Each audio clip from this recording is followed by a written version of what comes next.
Hi hello welcome to our channel. గత అర్ధరాత్రి నుంచి ఉస్మానియా యూనివర్సిటీలో విద్యార్థుల అరెస్టు పరంపర కొనసాగుతున్నది. అయితే ఎందుకు ఏమిటి అని తదితర వివరాలు సీనియర్ జర్నలిస్ట్ శ్రవణ్ కుమార్ గారిని విశ్లేషించి తెలుసుకుందాం. సార్ నమస్తే. ఓయూలో అరెస్టుల పరంపర కొనసాగుతున్నది. ఒకవైపు ఇటు అసెంబ్లీ సమావేశాలు నడుస్తున్నాయి. ఓయూ అరెస్టులకి ఇటు అసెంబ్లీ సమావేశాలకి ఏమైనా సంబంధం ఉందంటారా? ముఖ్యమంత్రి రేవంత్ రెడ్డి గారు ఓయూ విద్యార్థులను చూసి భయపడుతున్నారా? అసలు ఎలా తీసుకోవాలి ఈ ఇష్యూని? అవునండి. నిన్నటి నుంచి ఉస్మానియా యూనివర్సిటీలో విద్యార్థి నాయకులను ముఖ్యంగా ఎవరైతే పోరాట పటిమ కలిగి ఉంటాడో, ఎవరైతే ప్రజా సమస్యల పట్ల పోరాటం చేస్తూ నిరసన కార్యక్రమాలు తమ గళాన్ని వినిపిస్తున్నారో, ముఖ్యంగా వాళ్ళందరినీ కూడా అర్ధరాత్రే కాదు పగటిపూట కూడా వెళ్ళి లిఫ్ట్ చేస్తున్నటువంటి భయం మనం చూస్తున్నాం సోషల్ మీడియాలో. సో సహజంగా విద్యార్థులు ప్రజా సమస్యల పట్ల కాకుండా విద్యా సమస్యల పట్ల ఎక్కువ పోరాటం చేస్తుంటారు. కానీ తెలంగాణలో ఉన్నటువంటి విద్యార్థులు, అందులో ఉస్మానియా యూనివర్సిటీలో చాలా ప్రత్యేకమైనటువంటి విధానం ఉంది మనకు.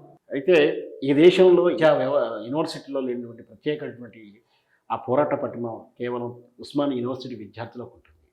వీళ్ళెప్పుడు కూడా ప్రజా సమస్యల పట్ల, ప్రజా చైతన్యం పట్ల యుద్ధాలు లేదా ఏదన్నా కార్యక్రమాన్ని చేపడుతుంటారు. ఆనాడు గోల్కొండ నవాబు నుంచి మొదలు పెడితే ఈనాడు తెలంగాణ ఉద్యమం వరకు ఉస్మానియా యూనివర్సిటీ పాత్ర విలువ కట్టలేనిది, వెలలేనిది.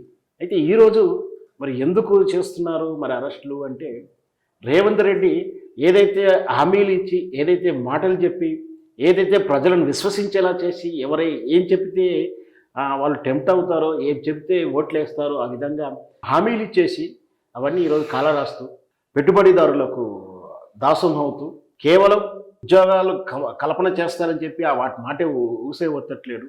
టీఎస్పీఎస్లో ఒక అవినీతి అధికారిని చైర్మన్ చేశారని చెప్పి ఉస్మానియా యూనివర్సిటీ వాళ్ళు ఎద్దేవా చేస్తూ ఉన్నారు. మరి అతని మీద ఆరోపణలు చేస్తూ కూడా అతను కోర్టులో పిటిషన్ కూడా వేయడం జరిగింది. పైగా మళ్ళీ ఉస్మానియా యూనివర్సిటీ కాదు, ఆచార్య జయశంకర్ గారి యూనివర్సిటీలో కూడా దాంట్లో 100 ఎకరాలని హైకోర్టుకు కేటాయిస్తూ జీవో కూడా వేయడం జరిగింది. ఇవన్నీ కూడా విద్యార్థులకు, యూనివర్సిటీలకు ప్రకృతికి విరుద్ధంగా, ఈ ప్రకృతి సమతుల్యం దెబ్బతింటుంది. ఆచార్య వ్యవసాయ యూనివర్సిటీలో ఈ కాంక్రీట్ జంగల్ వస్తాయి. వీటికి వ్యతిరేకంగాను, దాంతోపాటు ప్రజా సమస్యల పట్ల వ్యతిరేకంగాను ఉన్నటువంటి విద్యార్థులకు ఎక్కడ అసెంబ్లీ ముట్టడి చేస్తారేమో, అసెంబ్లీలో ముట్టడి చేస్తే వాళ్ళ పరువు కాస్త పోతుందని, లేదా ప్రజలకు ఈ ప్రభుత్వం మీద నమ్మకం సన్నగిలుతుంది, రాబోయేటువంటి పార్లమెంట్ ఎన్నికల్లో దాని ప్రభావం చూపిస్తుందని చెప్పి ఎలాంటి అంటే వీళ్ళు ఇంకా నిరసన కార్యక్రమం కూడా చేపట్టలేదు, ఒక సరైన పిలుపు ఇవ్వలేదు.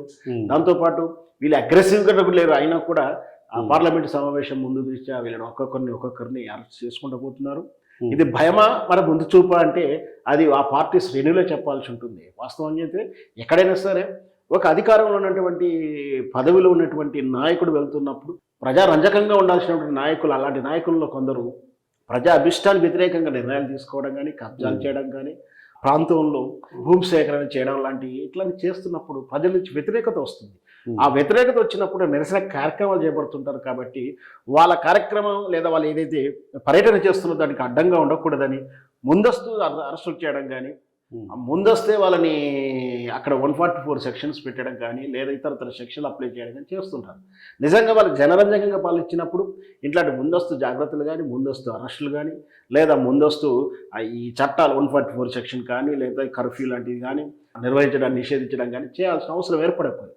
ప్రజలకు వ్యతిరేకంగా, ప్రజా అభిష్టానికి వ్యతిరేకంగా, ప్రజల కోరికలకు, ప్రజా క్షేమానికి దూరంగా వెళ్ళినప్పుడే ఇట్లాంటి పరిస్థితులు వస్తాయి. గతంలో ఎన్నడూ లేనటువంటి ఇంకా దమనకాండం ప్రారంభమైంది. రోజు రోజుకు ఈ ఆటో కార్మికులు రోజొక ఆత్మహత్య చేసుకుంటున్నారు, రైతులు ఆత్మహత్య చేసుకుంటున్నారు. ఒకవైపు కరెంటు లేదు, ఒకవైపు నీరు లేదు.